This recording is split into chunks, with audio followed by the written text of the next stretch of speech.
Hi friends, మీకు ఈ video నచ్చితే లైక్ చేయండి, సబ్స్క్రైబ్ చేయండి. జేడీ కేడీ ఇద్దరు కార్లో వెళ్తూ ఉంటే అప్పుడే సాధు నాయక్ దగ్గర నుండి ఫోన్ కాల్ వస్తుంది.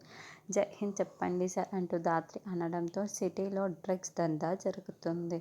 స్టూడెంట్ జీవితాలతో డ్రగ్స్ వాళ్ళందరూ కూడా ఆడుకుంటున్నారు. కాబట్టి ఎవరికి అనుమానం రాకుండా మీరు వాళ్ళని పట్టుకోవాలి అని సాధు నాయక్ చెప్పడం, వాళ్ళు ఎవరైనా ఎక్కడున్నా సరే మేము వెంటనే వాళ్ళని దిగేసి పట్టుకుంటాం అని ధాత్రి అంటుంది. చూడు, వాళ్ళని పట్టుకోవడం అంత తేలికైన పని కాదు.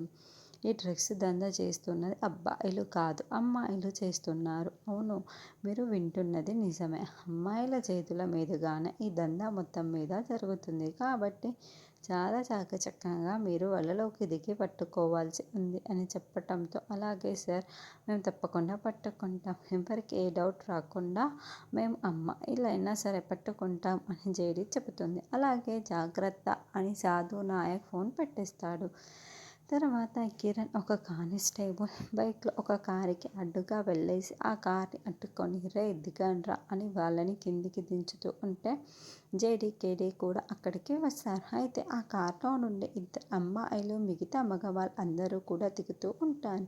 కేదార్ అయితే వాళ్ళని కుమ్మేస్తూ ఉంటాడు. అయితే అప్పుడే ఒక రౌడీ యామినిని కార్లో నుండి కిందికి యామినిని గనుగురు పెట్టేస్తూ ఉంటారు. అలా యామినిని చూసి జేడీ కేడీ ఇద్దరు చాలా షాకింగ్గా యామిని అని పిలుస్తూ ఉంటారు. మీరు దగ్గరికి వచ్చారు అంటే ఇదిగో ఈ రివాల్వర్ని పేల్చేస్తాను, ఈ యామిని ప్రాణాలు తీసేస్తాను అని రౌడీ బెదిరిస్తూ ఉంటాడు. అసలు యామిని వాళ్ళ మీ చేతులు ఎలా చిక్కుకుంది?